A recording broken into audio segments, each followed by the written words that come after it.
Understanding Bach's Fourth Prelude. Heptachordal shift. What is heptachordal shift?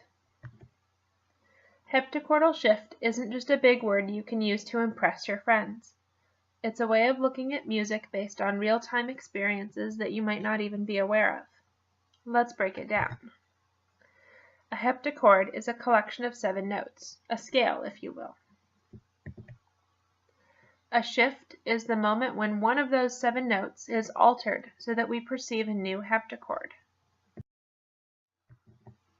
Heptachordal shift 101. Let's break it down even further. Pretend that each of the notes represents a playing card.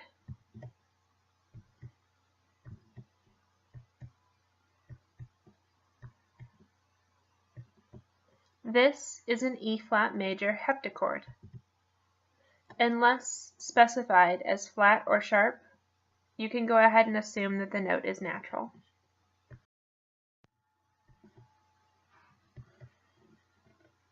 So, for example, if we take away the D in the E-flat major heptachord and we replace it with a D-flat, we then have an A-flat major heptachord. We can see that altering one note changes the heptachord, but how do we know which heptachord it changes to? The name of the heptachord, or the tonic essentially, is determined by the tonal cell. The tonal cell is made up of 7 scale degrees: 1, tonic; 4, subdominant; 5, dominant; and 7, the leading tone. It's called a tonal cell because these notes are responsible for our perception of the tonic. Scale degrees 3 and 6 are the modal members, so called because they determine whether the heptachord is major or minor.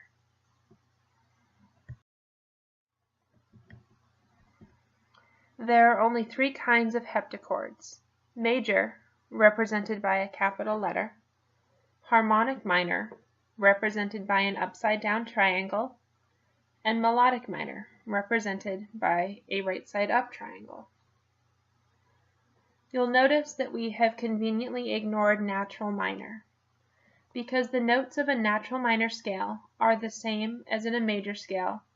We will automatically designate it as major, just to be very clear.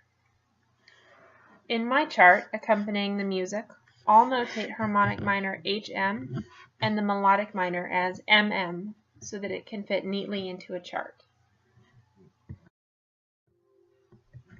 Bach's Fourth Prelude in E-flat major.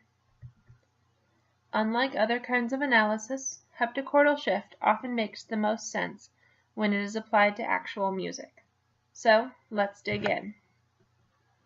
You may need to watch this several times to absorb all the information, so do your best to focus on one element at a time, and don't worry if it feels like it goes by quickly. It does. Bach's Fourth Prelude, a real-time heptachordal shift analysis. Don't panic. The music is in bass clef, so more people can enjoy this video, but the audio recording is by violist Helen Callis.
Why did we stop in the middle?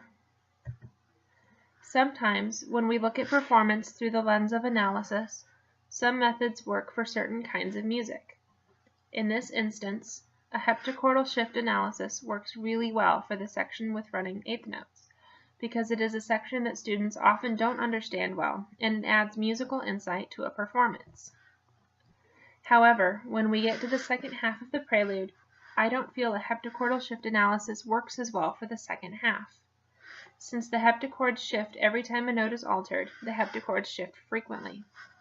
Having such a disjunct view of the 16th note passages isn't really in the style of Bach, since they function as a gesture and are more improvisatory.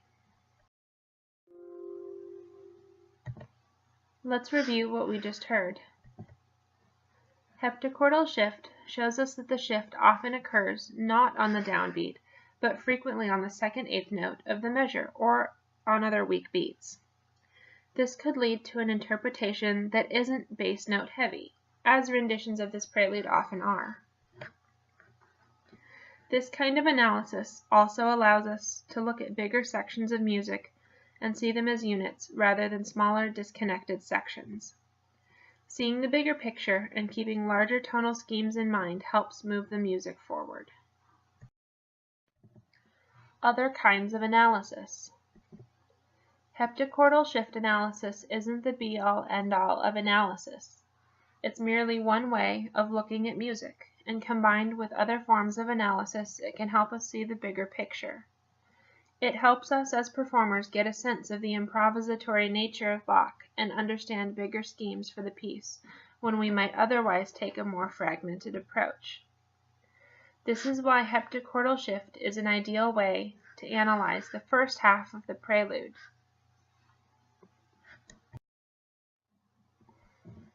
Sources and resources for you.